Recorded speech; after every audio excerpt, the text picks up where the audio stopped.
Jason, is that correct? I think, or you said Dave too. So we still have a quorum, is that right? We still have 4 of us for a quorum? That would be correct. Myself, Troy, Rich, and Bill Horn. Oh, okay, so Troy's out there, There's 5 of us. Yeah. Oh, I see. Okay, so okay, can I go ahead and get started? Please do. Okay, thanks. I call the October 8th, 2020 Transportation and Transit Commission meeting to order. First item on the agenda is public appearances for non-agenda items. No Is one there in the any- chamber, Mr. Chairman? I'm sorry? Pardon? No one in the chamber, Mr. Chairman. No one's in the chamber. Okay, and I don't see anyone else online, so I don't think there is anyone for non-agenda items. Approval of the July 9th, 2020 meeting minutes.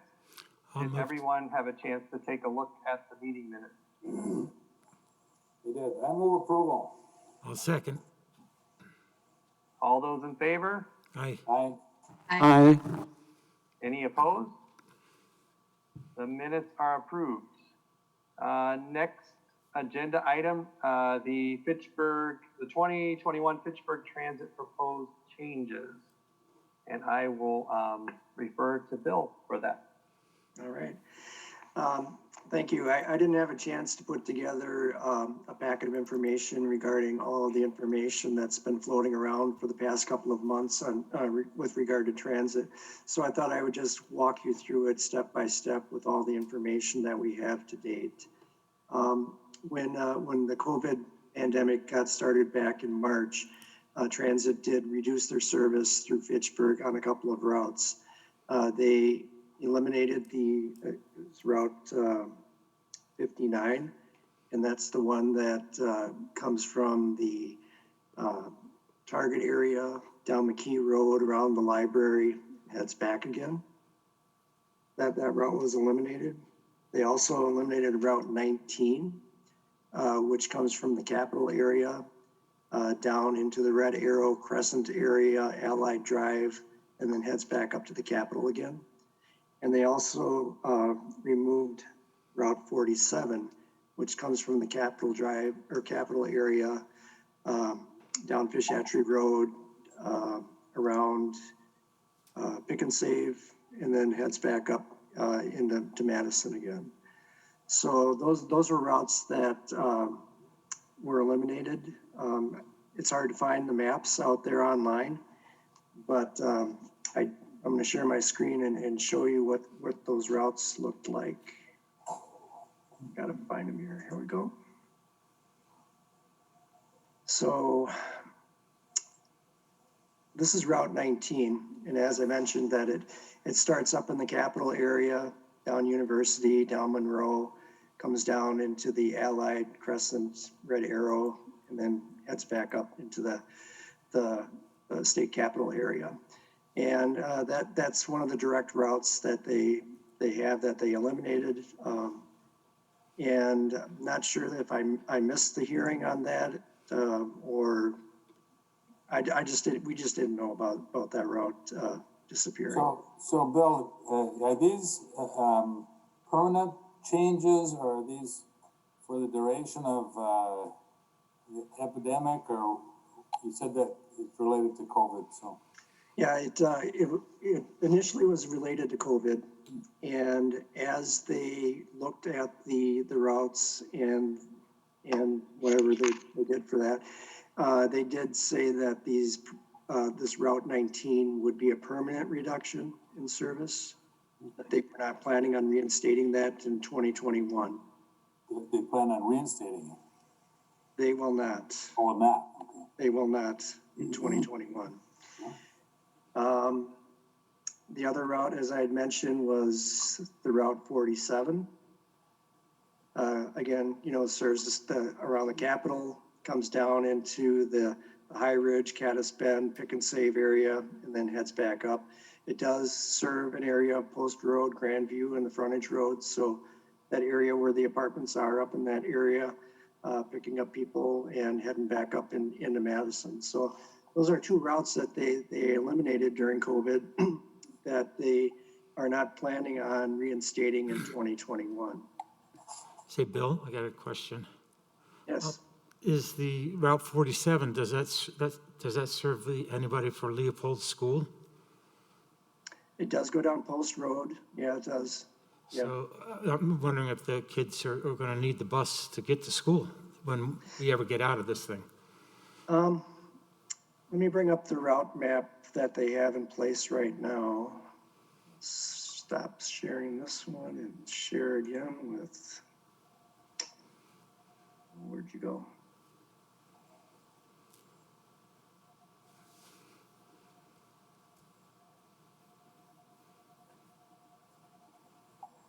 I don't have the map up anymore. Sorry.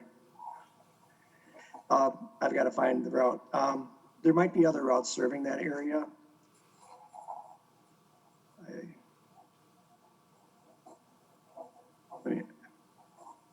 Well, that's Madison School anyhow, isn't it? Yes, So that should not be on our dime. right. Here we go. Let me share this one here.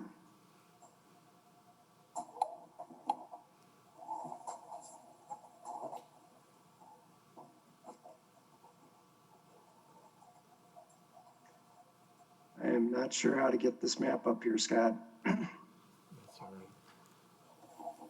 You may have to close your whole Zoom screen, not log out, but just minimize it, and then find the map you're looking for. Make sure that it's open. Yep, I've got it open. It's on a website. Does that make any difference? Yeah, it might make a difference. That's okay. I just bring it up. Yeah, I'm just looking to see if there's any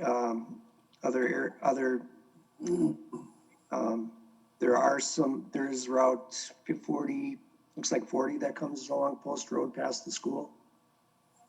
And so that serves, they're not planning on changing that one.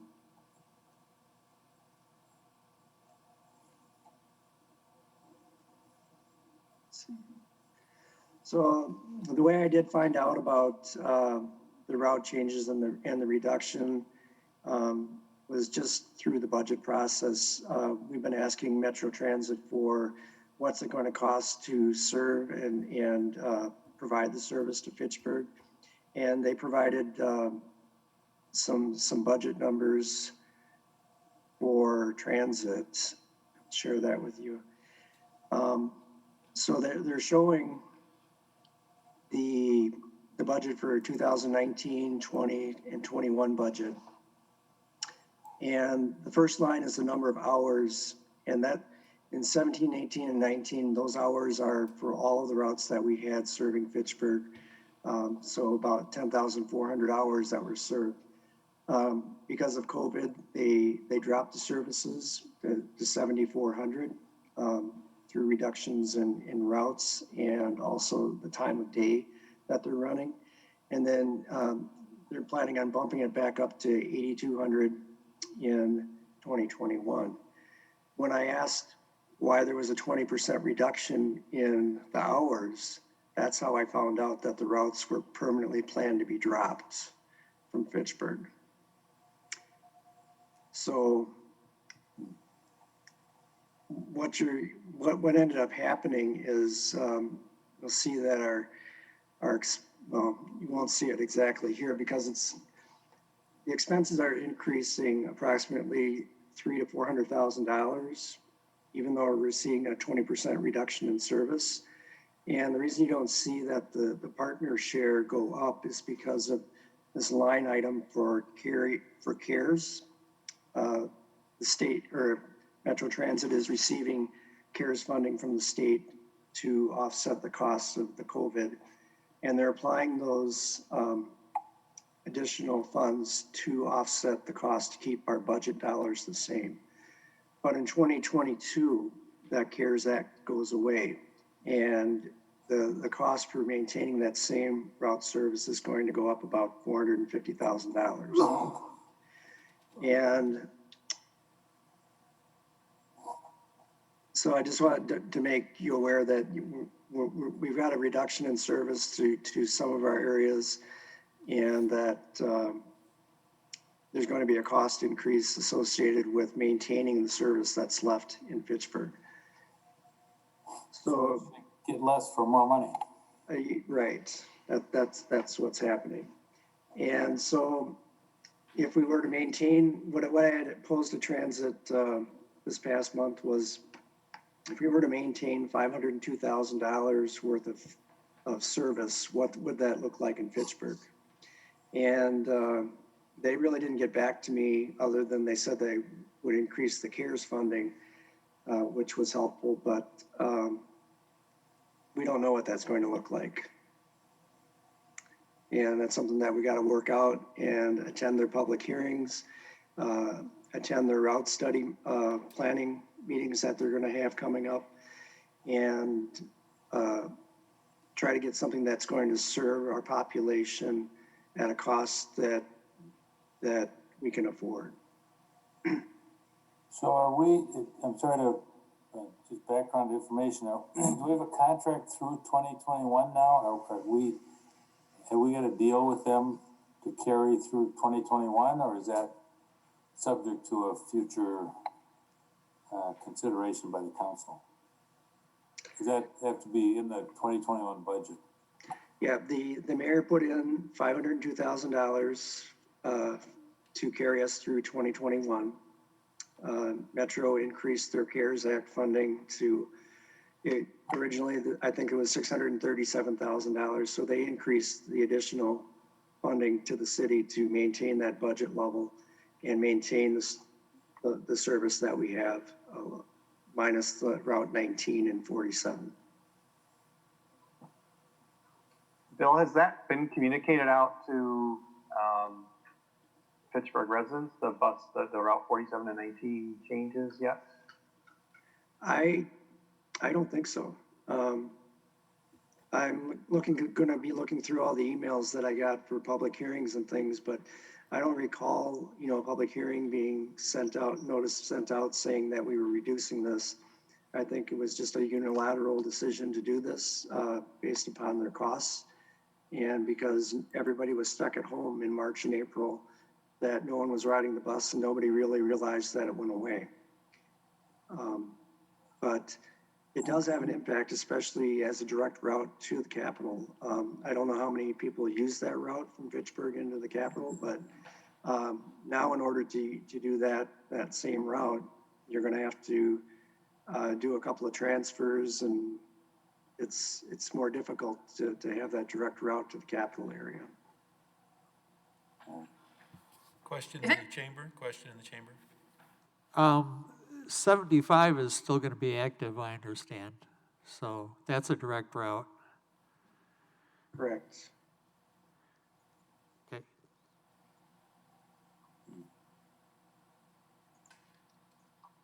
Just a quick note too, Bill, you may bring this up, but Madison Metro is doing a service change meeting on October 14th. Yep, that was on my next thing. Okay, great, sorry, just jumped the gun on that one. Yeah, we do have a public hearing. Let me get that screen shared. God, can't make myself big again. Stop share this guy, hold on. Yeah,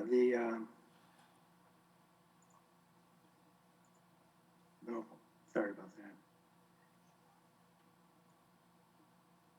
I got the system map. Yeah, there is a public hearing on October 14th, 6 p.m. regarding the August service increase. In March, they had significantly reduced the service throughout the area based upon the number of people that could travel on the bus. Then they had some more cleaning procedures that they were implementing. And then in August, they increased the number of people on the bus. They increased some service to different populations of different routes. And they've been operating at an increased route capacity since August.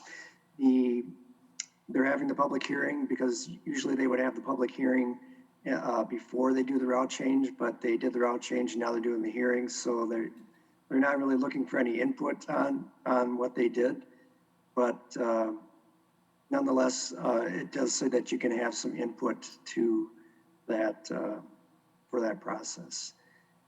It's scheduled transportation.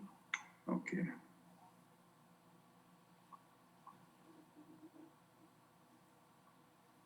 Are you seeing, the route schedules and maps? Or, I don't know what you're seeing on your screen right now. We're seeing a find your route dialogue, Bill. Okay, thank you. Unfortunately, I don't have that. I can't find that, that link. I'll send the link out to everyone for that, that public hearing.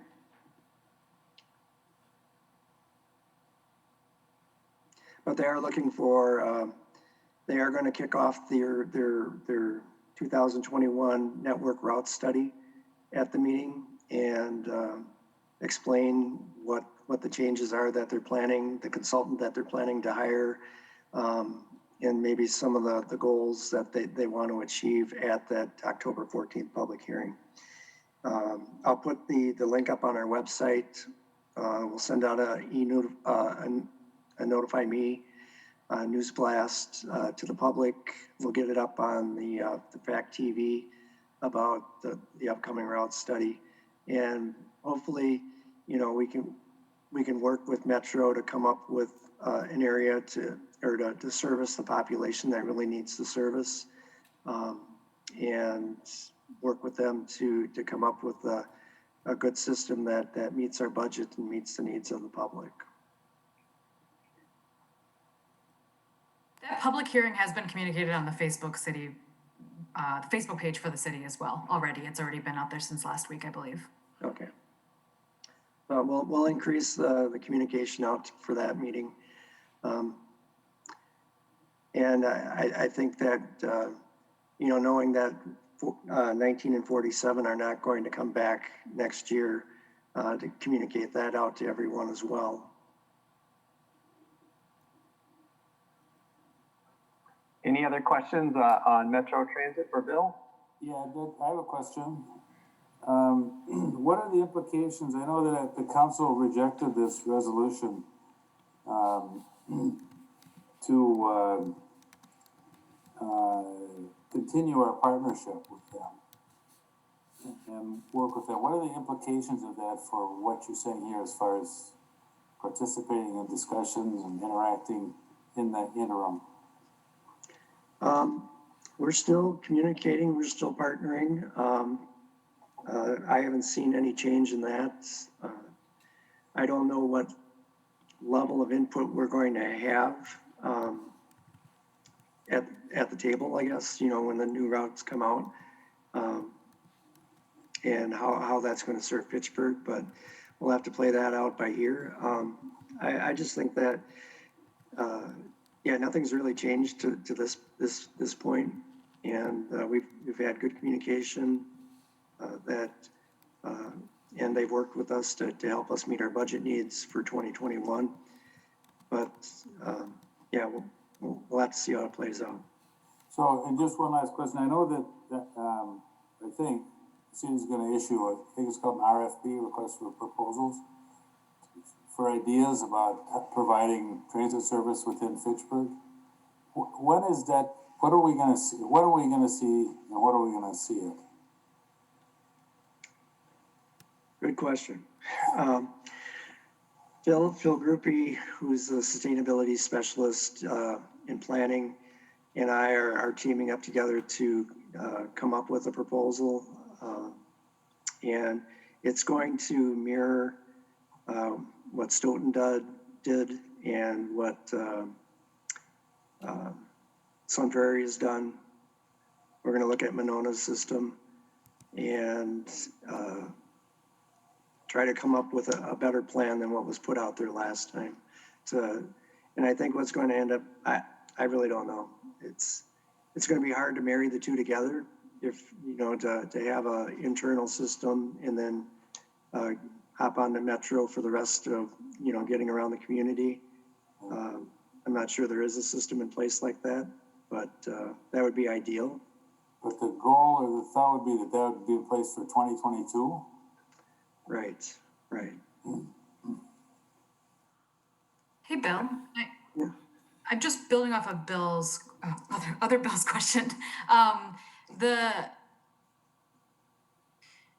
Is there any opportunity to do a public hearing as part of a transportation and transit committee meeting? Have you ever seen that happen with any other committees? Because I'm curious if we can do some sort of listening session for the public. Is that something that traditionally is done separately, or could we potentially do it as part of like a public hearing for the transportation and transit committee so we can hear more about this? Because I do think this is like there's a lot of questions out there that all need deep discussion over the next year. But I would like to start engaging people that care about this issue as early as possible, and I wonder if there's a good vehicle for it. Yeah, that would be great. We should come up with what we want to accomplish at the hearing, what input we want. I'll talk to Metro and see what information would be useful from their perspective as to what would be valuable for input so they can design the routes, and working with their consultant. I think it would be great to get that started now. How can I support you to make that happen? Is that something that you want me to help facilitate? Or I know that you're very swamped in a lot of ways these days, so I just want to make sure that, anyway, I just want to ask how I can support you or how the committee might be able to support you. Yeah, I think, coming up with, a set of goals for the public hearing, and then we can advertise that out to the public, in different forums to get input. And then, we'll have to set a meeting date to do that. Well, I'd love if coming up with a set of goals is a helpful activity.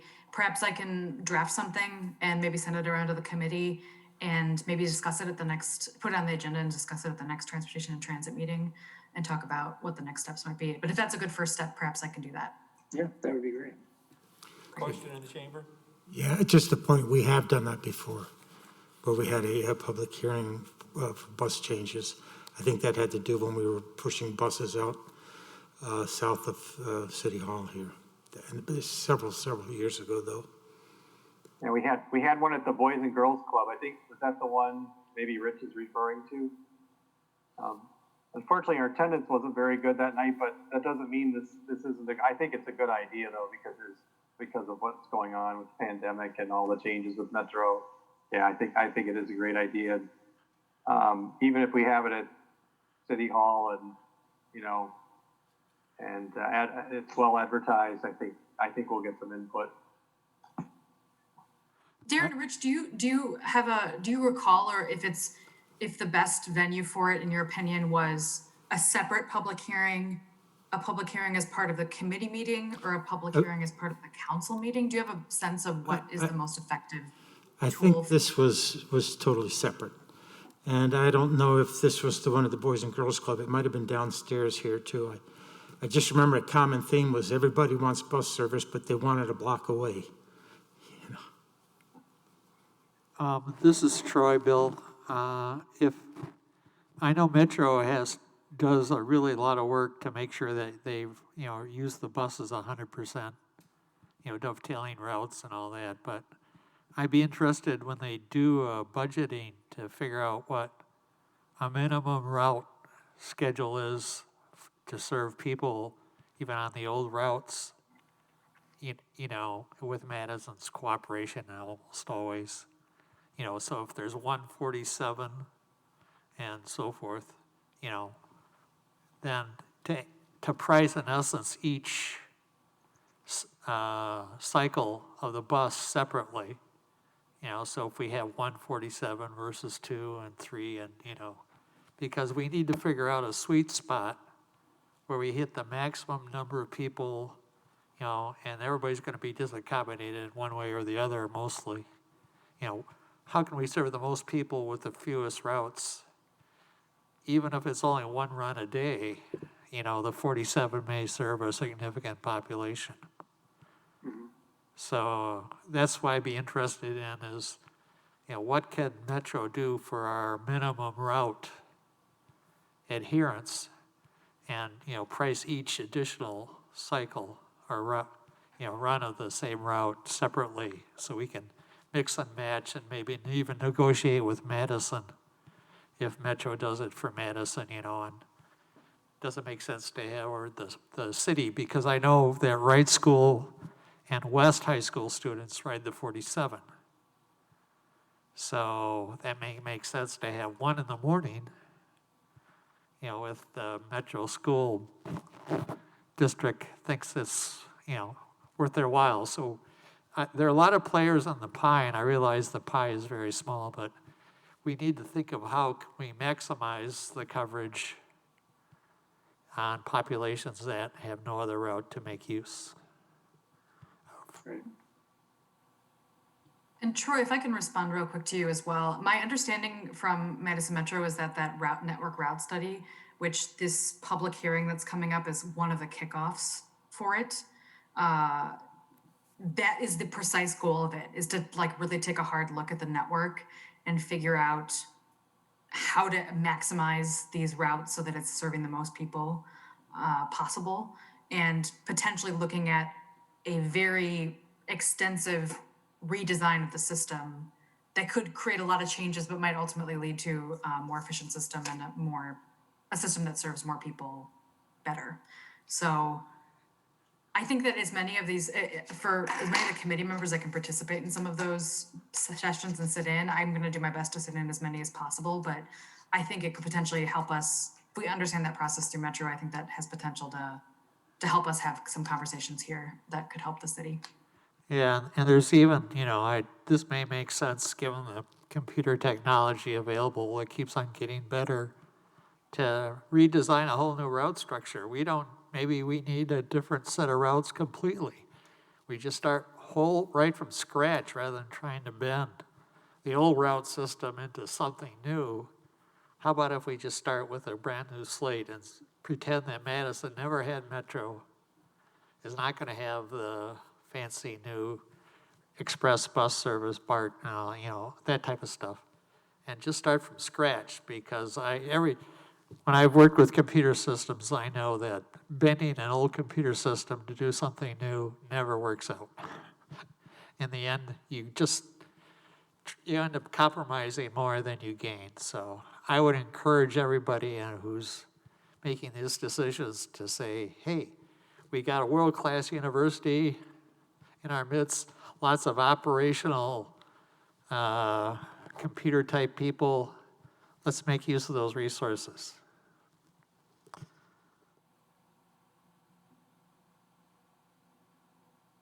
Any other Madison Metro comments? I do just want to make one more comment that I'm hoping that we can keep this on the agenda as much as, or basically every meeting going forward until we have more of a resolution.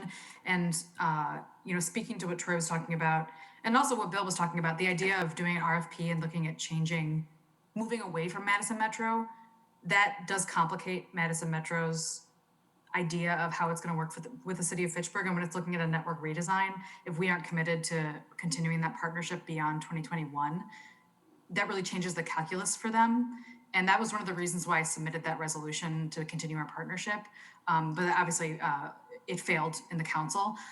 So I do think that having some of these discussions about what an RFP would look like, what a cobbled together system of Metro and another service could potentially look like, I think that's really going to be a conversation that's important to have as early in the year as possible, so that we can have some confidence about what it looks like going forward from our opinion and what we're going to do with our budget, so that Madison Metro can incorporate that into their study. And not just my concern is that they're just going to cut us out from the consideration because there's a feeling that we're not committed to it long-term. So it's just another consideration, obviously my opinion, but I think it's something we should keep top of mind and keep having these conversations. Yeah, I agree. We're in a hard rock and a hard rock and a hard rock place at the moment. So, I think if we can, it's hard to have your cake and eat it too in these situations, but we need to judiciously try to keep our options open while not, stiff arming Metro just for our convenience too. There's not much to be said for that approach either.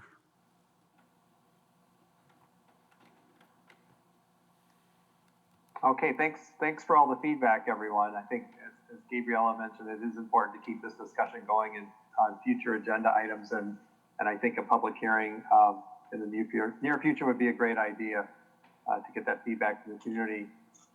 The next agenda item is report from the department. I'll go back to Bill again. Yeah, we've been pretty busy with construction wrapping up for the year. We got Irish Road opened up, Irish Lane opened up today for the resurfacing project. The Fish Hatchery Road, we're going to be starting to see some paving coming down the main line road between Greenway Cross and Post Road tomorrow and Saturday. Key Road, they're over there paving that road as we speak, and so we're wrapping things up, even though we've probably got about another month of construction left out there. So it's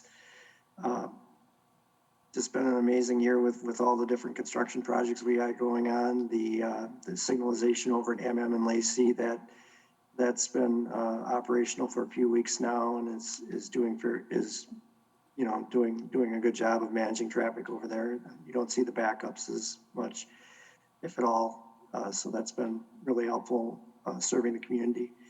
We've got a few studies going on and design projects that we're getting set up for next year, like the Cyan Road contract that you're going to look at tonight, the MM and Mccoy signalization intersection improvements. So we're moving forward with those projects, and for 2021. We've also got some design projects going on for Lacey Road between the Badger State Trail and Fitchburg Road that is undergo a reconstruction there.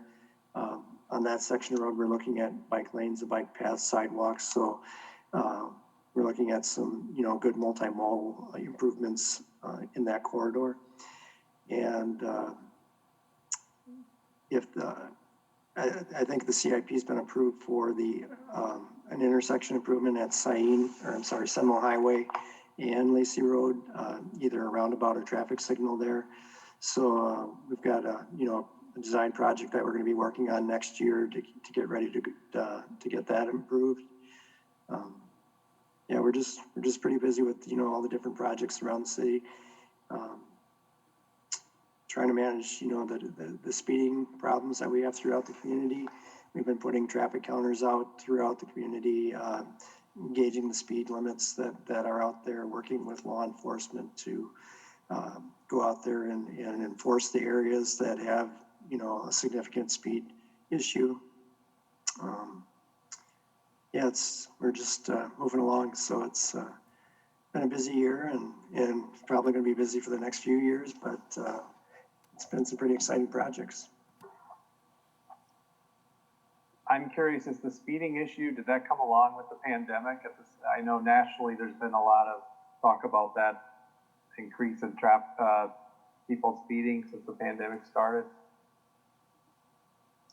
I'm not sure if it was related or not, but we've had a few issues with speeding around the community. So either through enforcement or education, we've been, reaching out to those areas to try to reduce the speeds in those areas.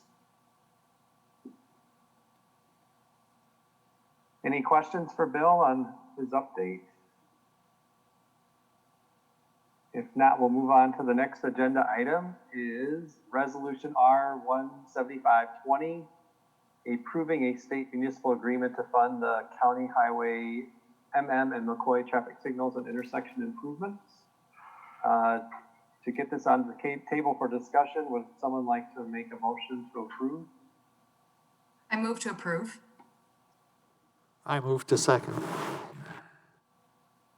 Okay, for the discussion, I'll refer back to Bill for some background information.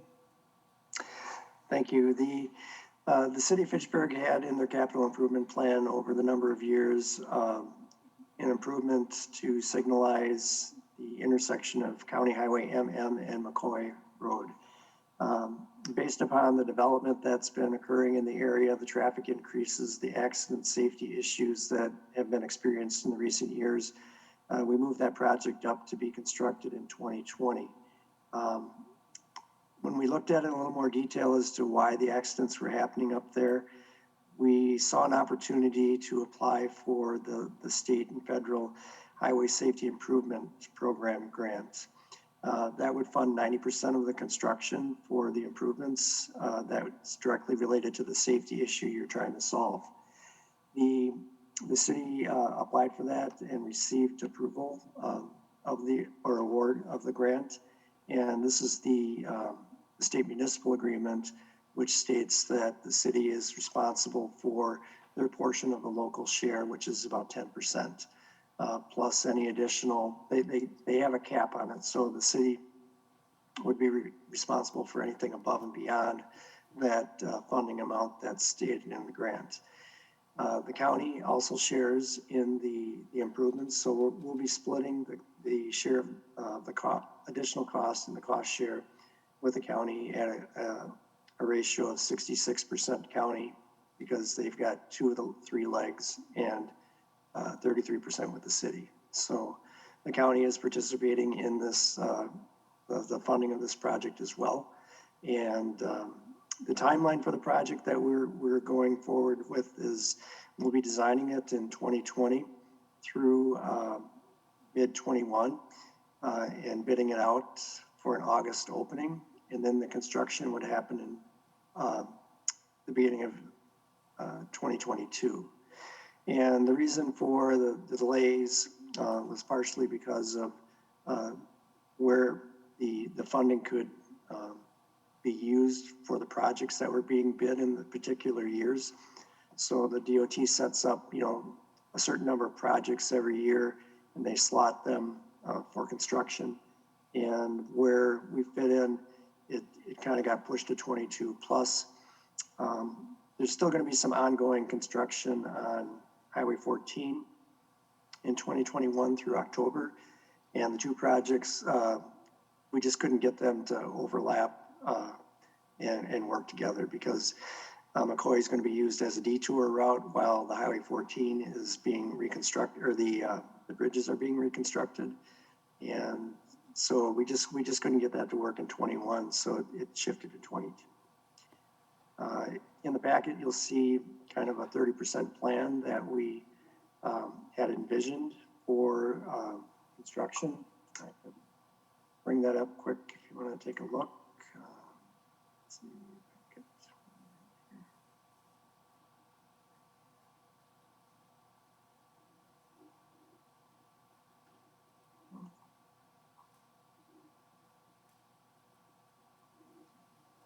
Lost it. I am not very good at this today. Sorry about that.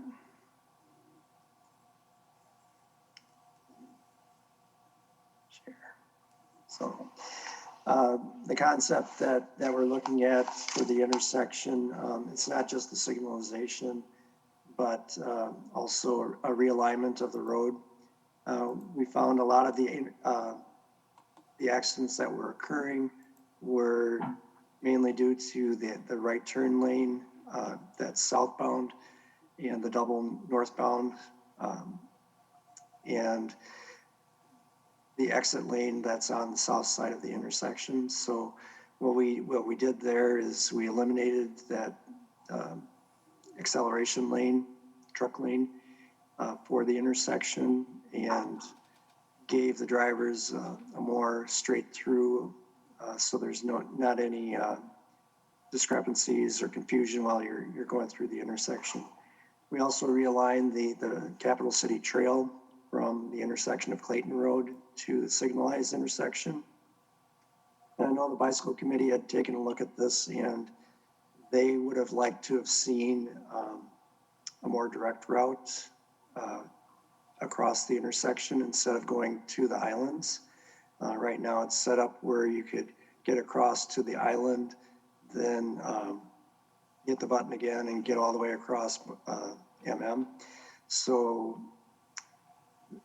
we're working through, the different options with that, which one is more safe, and working with the bike committee on that. Well, as somebody that's done that crossing on his bike about 1 million times, I like this better than what it is now. Yeah, it does cause a little bit of delay, but it's definitely safer.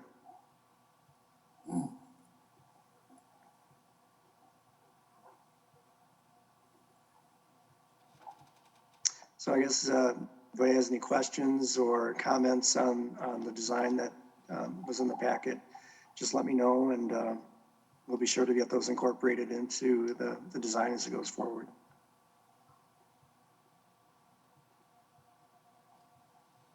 Any other feedback for Bill on that?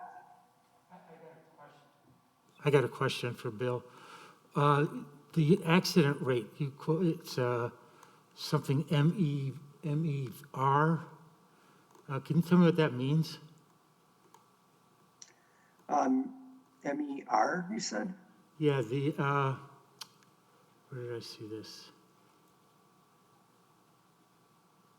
Yeah, that the intersection experienced 27 crashes in 5-year period, which equates to a crash rate of 1.03, MEV, sorry.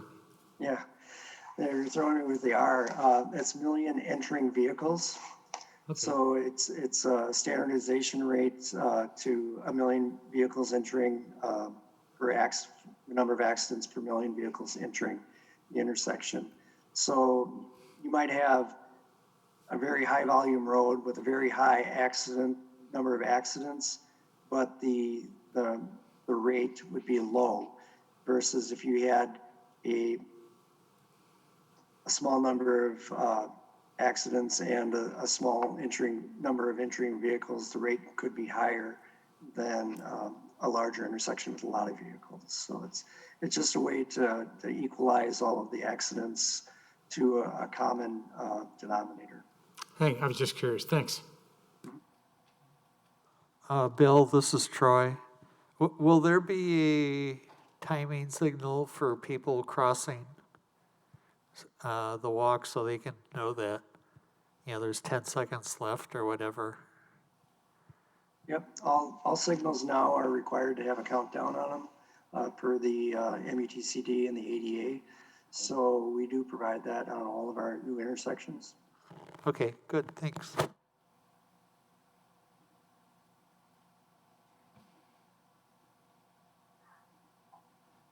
Any other questions or feedback before we vote? So the resolution again is R-17520, resolution approving a state municipal agreement to fund the county and Mccoy traffic signals and intersection improvements. All those in favor say aye. Aye. Aye. Aye. Any opposed? The resolution passes. The next item on the agenda is resolution R-15420, engineering services for the Sain Road reconstruction. And I'll refer back to Bill for background on that. First of all, we need to put that on the table for discussion. Would anyone like to make a resolution to pass, a motion to pass that resolution? I move to approve. And I'll second. Thank you. I'll refer back to Bill for background. All right, thank you. The Sain Road reconstruction is in our capital improvement plan for the area that is bounded by Aurora Avenue and Mccoy Road.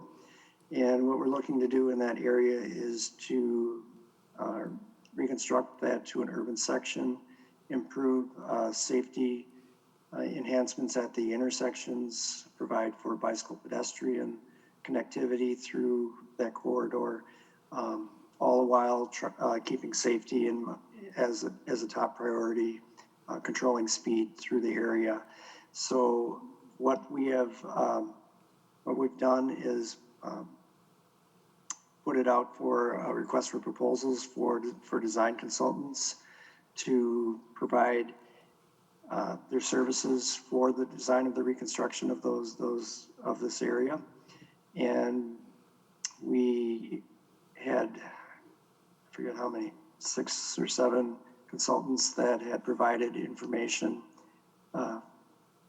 that the staff evaluated related to their work experience, their the team that they put together, similar projects, understanding of the project scope, the cost of their proposal.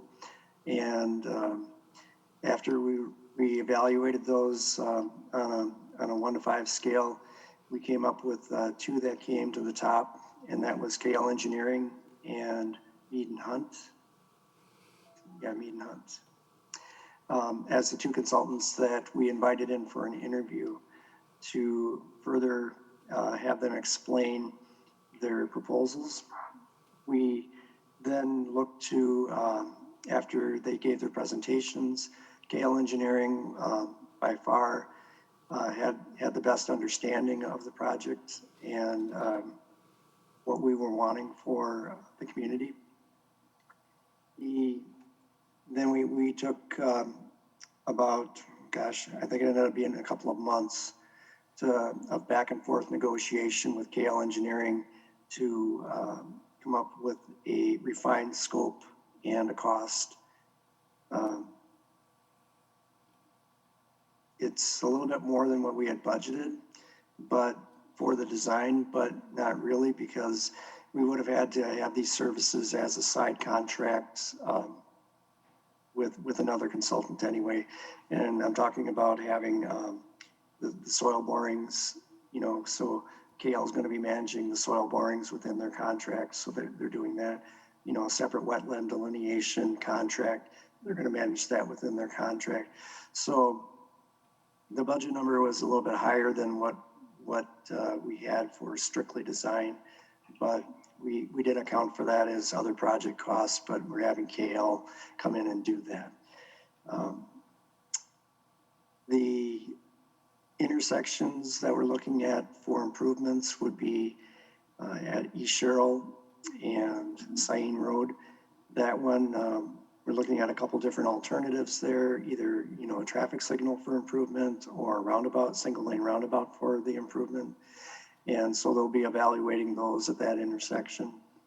The intersection of Lacey Road and Sain, we're looking to relocate that Sain Road further away from the railroad tracks to provide more storage between the intersection and the railroad tracks.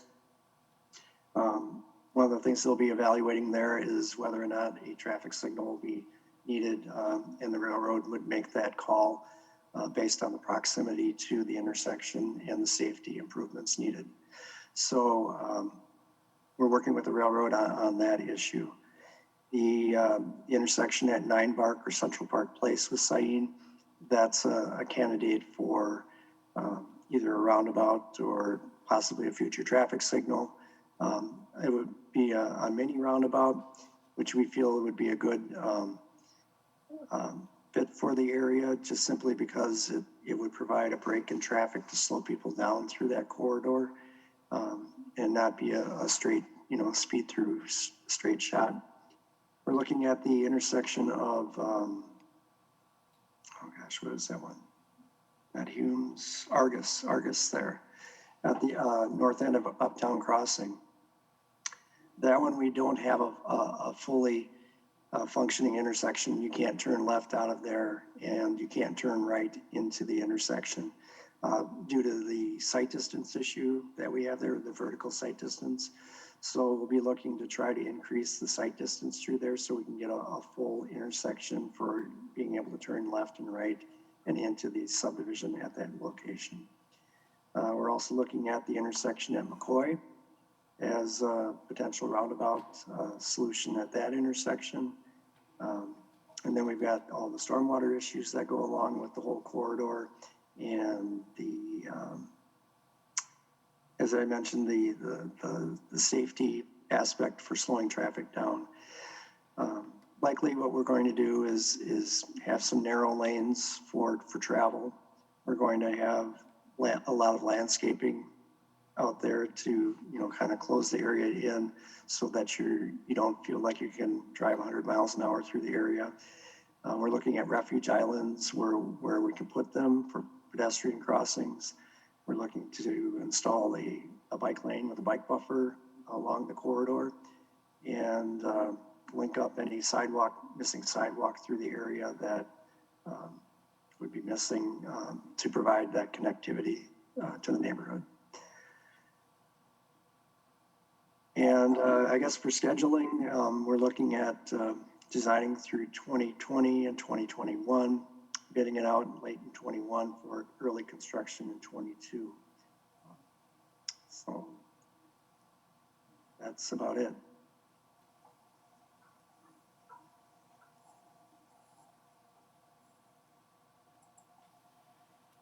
Any questions for Bill?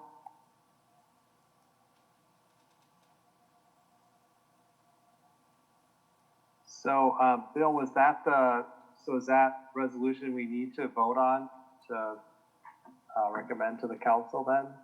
Yes. Just like the first one? Okay. Was that the full resolution, just engineering services for Cyane Road reconstruction? Is that the full resolution?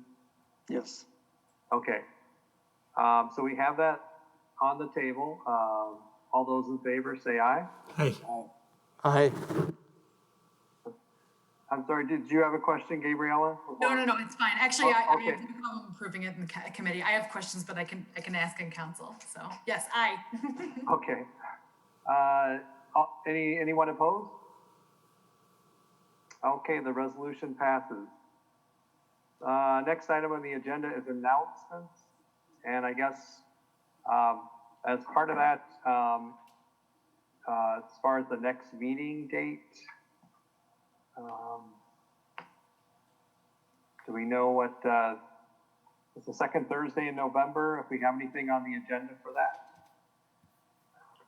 We'll have the transit update again. And I imagine there'll be something. There always is. Okay, and Gabriella, you had mentioned you may have kind of a starting point for discussion.